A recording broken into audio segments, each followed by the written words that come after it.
માતાજી મિત્રો, જય દ્વારકાધીશ. ફરીવાર બધાનું તમારું હાર્દિક સ્વાગત છે અમારી ચેનલમાં. તો આજે ફરીવાર આપણે ઘણા લાંબા સમય પછી આજે રેસીપી વિડીયો લઈને આવી ગયા છીએ. તો આજે અમારે બનાવવાનું છે ભરેલા ફાફડાનું શાક. તો જો આપણે ફાફડા લઈને આવી ગયા છે, તો આપણે ફાફડા એકદમ મસ્ત ધોઈ નાખ્યા છે અને હવે આપણે ફાફડાને સુધારી નાખવાના છે. તો કન્ટિન્યુ બ્લોગમાં બન્યા રહેજો.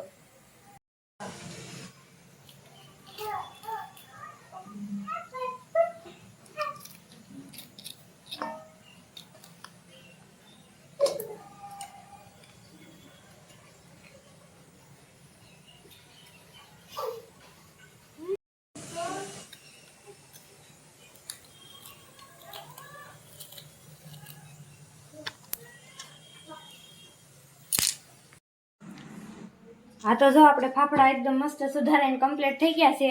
તો આપણે ફાફડામાં ભરવા છે ને ચણાના લોટનો મસાલો તૈયાર કરવાનો છે. તો હાલો આપણે તૈયાર કરીએ. કોથમરી નાખી દીધી છે. હવે લાલ ચટણી નાખવાની.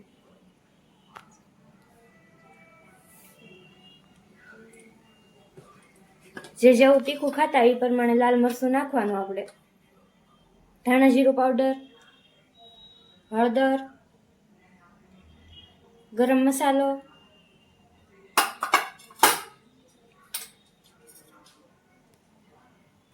તેલ,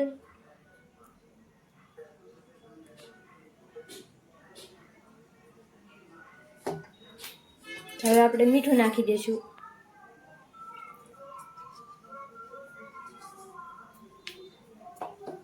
આપણે આમાં બધો મસાલો એડ થઈ ગયો છે. હવે આપણે છે ને પાણી રેડી અને થોડોક ચણાનો લોટ નાખીને લોટ બાંધી દઈએ.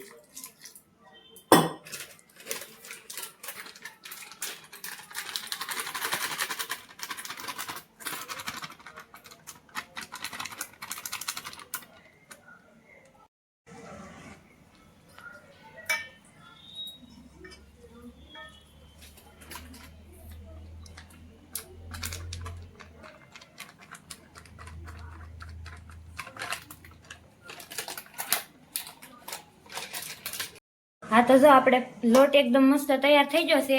તો હવે આપણે છે ને ફાફડાની અંદર એ લોટ ભરી દેવાનો છે. હા, તો જો આપણે હવે આવી રીતના બધા ફાફડા એકદમ સરસ રીતે ભરી લેવાના છે. તો આપણે બધા ફાફડા ભરી લઈએ ત્યાં સુધી વિડીયોમાં બના રહેજો.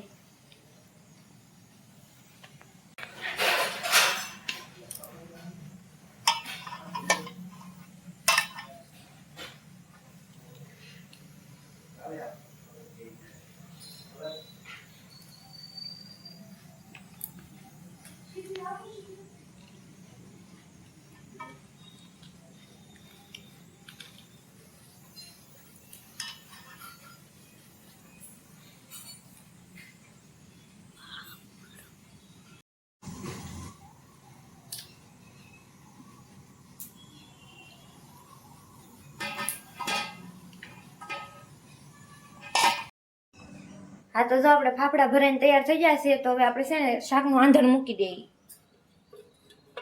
તેલ,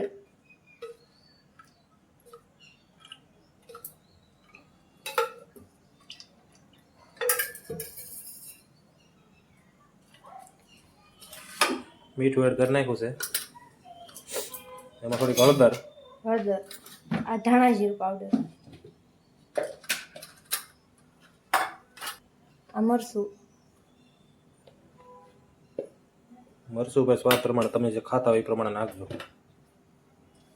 તો હવે જો આપણે આંધણ મૂકી દઈએ. તો જો આપણે આમાં તેલ મરચું એકદમ મસ્ત પાકી ગયું છે. તો હવે આપણે એમાં છે ને પાણી રેડી દઈએ.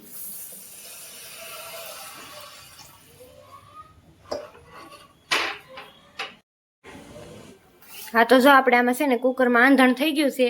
તો છે ને આપણે એમાં ભરેલા ફાફડા નાખી દઈએ.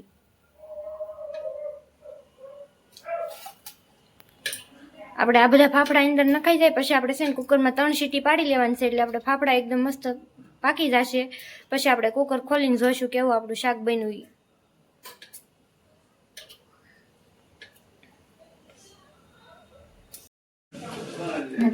હા, તો જો આપણે કુકર છે ને ખોલી નાખી છે અને આપણે આમાં છે ને ફાફડાનું શાક એકદમ મસ્ત બનીને તૈયાર થઈ ગયું છે. તો છે ને આપણે ગેસ બંધ કરી દઈએ. આપણું શાક બની ગયું છે.